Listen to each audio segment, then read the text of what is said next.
Hello, good morning सभी बच्चों को मेरा प्रणाम। बच्चों, आप इस देश के अमूल्य धरोहर हैं।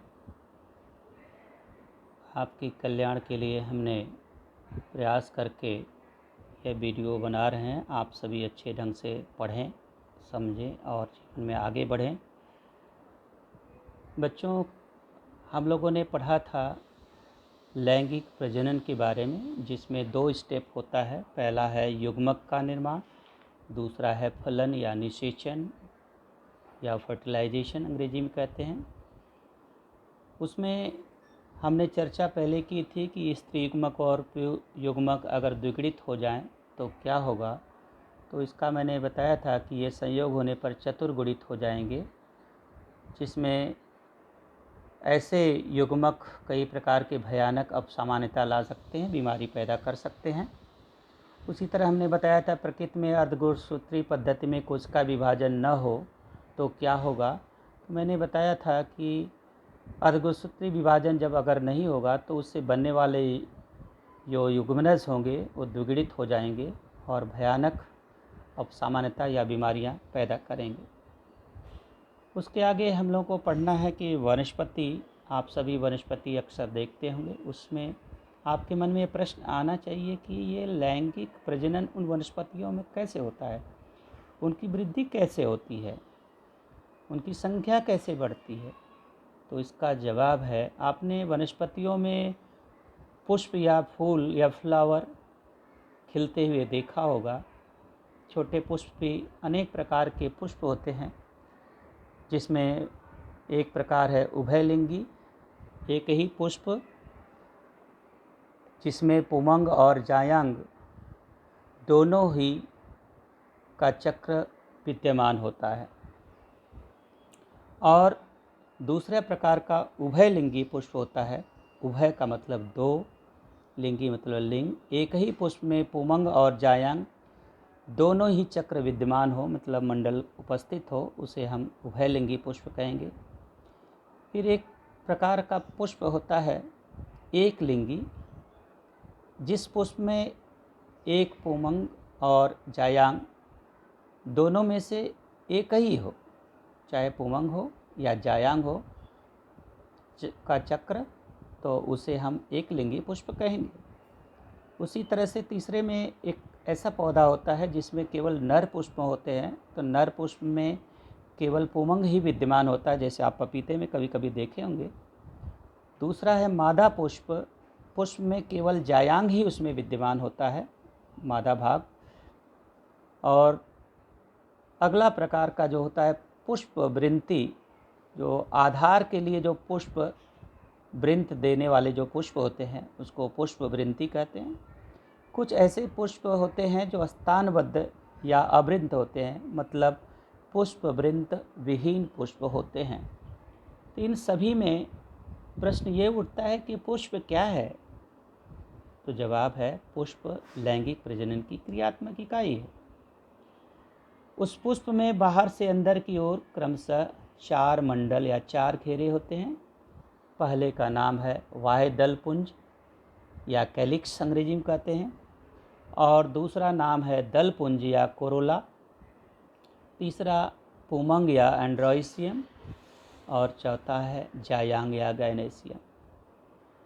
इनमें से पुमंग और जायांग जो होता है, एंड्रोसियम और गैनेसियम, नर और मादा भाग, ये प्रजनन का महत्वपूर्ण कार्य करते हैं। इसलिए वैज्ञानिकों ने इनका नाम आवश्यक मंडल या एसेंशियल होल्स कहा। बिना इनके आगे संख्या नहीं बढ़ सकती। इनमें बाह्य दलपुंज और दलपुंज जो होते हैं, कैलिक्स और कोरोला जो होते हैं, ये आंतरिक मंडलों की सुरक्षा करने के लिए होते हैं। इसलिए इन्हें अतिरिक्त मंडल कहते हैं, एक्सेसरी होल्स कहते हैं। बाह्य दलपुंज के घटक दलों को पिक्षक कहते हैं। वे हरे रंग के होते हैं। दलपुंज के घटक दलों को पंखुड़ी की संज्ञा देते हैं। ये विभिन्न रंगों की होती हैं। आप फूलों में देखते हो कोई लाल, हरा, नीला, पीला, जिसमें विभिन्न प्रकार के लवक होते हैं, जिसके कारण उनका रंग भिन्न भिन्न होता है। क्यों भिन्न होता है? वह कीटकों को आकर्षित कर सकें, जिससे परागण की क्रिया हो सके। तो दलपुंज पंखुड़ी के विविध रंग होने का यही कारण है। और फूल में जो पुमंग जो होता है, नर दल है। इन घटक दलों में कुछ हिस्से होते हैं। इन घटक दलों को हम पुंकेसर या स्टैमेन कहते हैं। दूसरी तरफ जायांग या स्त्री दल है, फीमेल पार्ट है। इन घटकों को हम स्त्री केसर या कार्पेल की संज्ञा देते हैं। अगर एक ही पुष्प में हमने बताया कि पुमंग और जायांग दोनों ही मंडल उपस्थित हो, तो ऐसे पुष्प को क्या कहेंगे? तो जवाब है उभयलिंगी या बाइसेक्सुअल फ्लावर। जैसे गुड़हल, उसमें नर और मादा फूल दोनों होते हैं। उदाहरण के रूप में चित्र उसका फूल का, तो आपको पता चलेगा कि ये गुड़हल कैसा होता है, नर मादा एक ही। आपके दिमाग में यह बात आ गई होगी कि किस प्रकार से ये नर और मादा घटक जब दोनों एक ही में उपस्थित हो तो उभयलिंगी कहते हैं, बाइसेक्सुअल कहते हैं, जैसे गुड़हल का हमने बताया। अगर पुष्प में उपरोक्त दोनों में से एक ही मंडल हो तो उसे एक लिंगी पुष्प कहते हैं। लेकिन अगर केवल पुमंग हो तो उसे नर पुष्प कहेंगे, केवल जायांग होगा तो उसे मादा पुष्प कहते हैं। ऐसा पपीता में अलग अलग आपने देखा होगा शायद। बहुत से पुष्पों में आधार के लिए जो वृंत होता है उसे पुष्पाधार या पुष्प वृंत या पेडिसेल कहते हैं। ऐसे पुष्पों को हम पुष्प वृंती पुष्प कहते हैं। लेकिन किसी किसी पुष्प में वृंत होता ही नहीं, आधार होता ही नहीं। ऐसे पुष्पों को स्थानबद्ध या सेसाइल कहते हैं।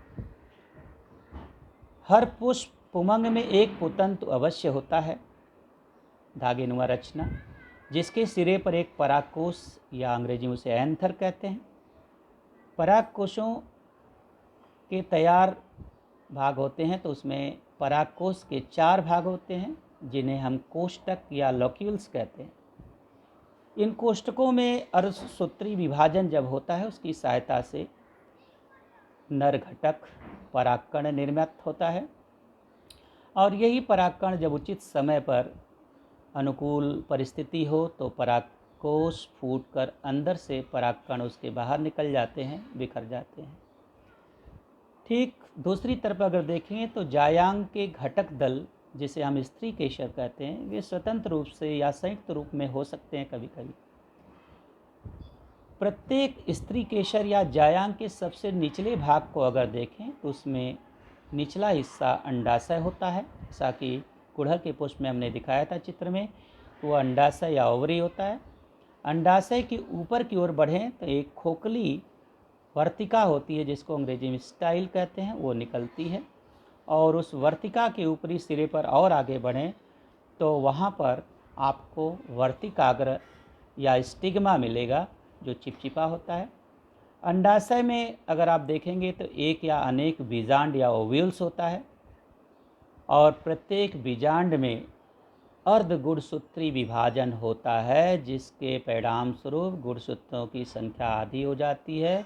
उसके द्वारा भ्रूण कोश या एम्ब्रियो सैक निर्माण होता है, और प्रत्येक भ्रूण कोश में एक अगुणित हैप्लॉयड एन अंड कोशिका या एक्स सेल बनती है, और 2 अगुणित ध्रुवी केंद्रक या पोलर न्यूक्लियाई बनते हैं। परागकोश के परागकण स्त्री केसर के वर्तिकाग्र पर स्थानांतरित हो जाते हैं, पहुंच जाते हैं। वो हवा के माध्यम से, कीटकों के माध्यम से पहुंचते हैं या किसी अन्य माध्यम से पहुंचते हैं। तो इस पहुंचने की क्रिया को क्या कहते हैं? उस क्रिया को कहते हैं परागण या परागीभवन, पॉलिनेशन। ये परागकण अजैविक घटकों के माध्यम से अजैविक घटक अर्थात हवा, पानी, या जैविक घटक कीटक, पक्षी या अन्य प्राणी, जिसकी सहायता से ये पहुँचते हैं। परागण के समय क्या होता है? वर्तिकाग्र जो चिपचिपा होता है, उस चिपचिपे वर्तिकाग्र पर परागकण गिरते ही वहाँ पर उपयुक्त स्थिति पैदा होती है, जिससे वे अंकुरित होते हैं। अंकुरण के परिणाम स्वरूप उसमें 2 पुयुग्मक निर्मित होते हैं, और एक दीर्घ पराग नलिका का, बड़ा पराग नलिका का निर्माण हो जाता है और फिर पराग नलिका दो पुयुग्मकों का वहन करते हैं। किस प्रकार से करते हैं उसे अभी हम चित्र के द्वारा देखेंगे। और दोनों पुयुग्मक भ्रूण कोश में छोड़ दिए जाते हैं, पहुंचा दिए जाते हैं। उसमें से पुयुग्मक का स्त्री युग्मक से संयोग होता है, जिसके कारण युग्मनज या जिसे हम अंग्रेजी में जाइगोट कहते हैं वो बनता है और उसी का नाम फलन या निषेचन कहते हैं। मतलब एक पुयुग्मक का स्त्री युग्मक से संयोग होने पर जो रचना बनती है उसे जाइगोट या युग्मनज कहते हैं और उस क्रिया का नाम है फलन या निषेचन। दूसरा जो पुयुग्मक बचता है वह दो ध्रुवी केंद्रकों के साथ संयोग करता है और उनके संयोग से एक दूसरी रचना बनती है जिसका नाम है भ्रूणपोष या एंडोस्पर्म, जो बीज को पोषण करता है। इस प्रक्रिया में हम देखते हैं कि दो पुयुग्मक भाग लेते हैं, इसलिए इसे हम दोहरा फलन या डबल फर्टिलाइजेशन कहते हैं। एक पुयुग्मक का स्त्री से संयोग होता है और दूसरा जो पुयुग्मक बचता है वो दो ध्रुवी केंद्र से संयोग होता है, तो दो बार निषेचन की क्रिया हो जाती है, इसलिए इसका नाम दोहरा फलन या दोहरा निषेचन भी कहते हैं। बोर्ड परीक्षा में यह दोहरा निषेचन पर टिप्पणी भी पूछा जाता है। तो आइए चित्र के द्वारा समझें कि कैसे यह क्रिया हो। यहाँ पर आप देखें कि ऊपर यह अंडाशय नीचे है, ऊपर वर्तिका, परागकण, पुयुग्मक दाहिने तरफ नर और मादा, नीचे अंडाशय है और यही क्रिया होती है। पराग नलिका आप ऊपर ध्यान दीजिए तो वह बीजांड है और दोनों में आपस में युग्माणु का निर्माण कैसे होता है, भ्रूण कोश कैसे बनता है, पुयुग्मक कैसे देता है, अंड कोशिका, द्वितीयक केंद्रक और अंतःकोश कैसे बनते हैं, इस चित्र में स्पष्ट दिखाई दे रहा है। तो आप इस प्रकार से फूल की रचना भी आपने देखा और समझा। तो प्यारे बच्चे, आप सभी वनस्पतियों में लैंगिक प्रजनन कैसे होता है इसे आप इस चित्र के माध्यम से अवश्य समझ गए होंगे। तो आवृतबीजी वनस्पति में ही दोहरा फलन होता है। कभी कभी हम देखते हैं या जानते होंगे शायद आप कि परागकण की क्रिया, जब परागकण या परागण की क्रिया एक ही फूल उसी वृक्ष के दो फूलों में होती है तब वह स्वयं परागण कहलाता है, सेल्फ पॉलिनेशन। और जब परागकण की क्रिया एक ही जाति के दो भिन्न वनस्पति से हो तब उसे पर परागण या पर परागण कहते हैं। तो ये दोनों में अंतर कभी कभी पूछा जाता है, स्वयं परागण और पर परागण क्या है। तो आप कह सकते हो कि स्वयं मतलब स्वयं के द्वारा, जैसे कोई पौधा होता है तो उसी का परागकण उसी के पौधे पर गिर जाए, पहुंच जाए किसी के माध्यम से, चाहे अजैविक घटकों के माध्यम से चाहे जैविक घटकों के माध्यम से, तो उसमें पर परागण और स्वयं परागण होता है। जैव प्रौद्योगिकी की सहायता से आजकल भरपूर बहुत सारी चीज़ फसलों का उत्पादन देने वाली बीज निर्माण करके पूरे भारत में और विश्व में हो रहा है। प्रतिकूल परिस्थितियों का मुकाबला करने वाले प्रकृति में बहुत सारी वनस्पतियां हैं, उनको देख करके वैज्ञानिकों ने ऐसे क्षेत्रों में जो निरोगी बीज हो, निरोगी पौधे हों और उसका वो परिस्थिति का मुकाबला करके वो वनस्पति जीवित रह सकें, उसमें विटामिन्स मिनरल्स भरपूर हों और पोषक तत्वों से भरपूर हों, ऐसी नई नई प्रजातियों का निर्माण करने में लगे हुए हैं। तो ऐसा करने में वैज्ञानिक पर परागण ब्रश की सहायता से वो करवाते हैं।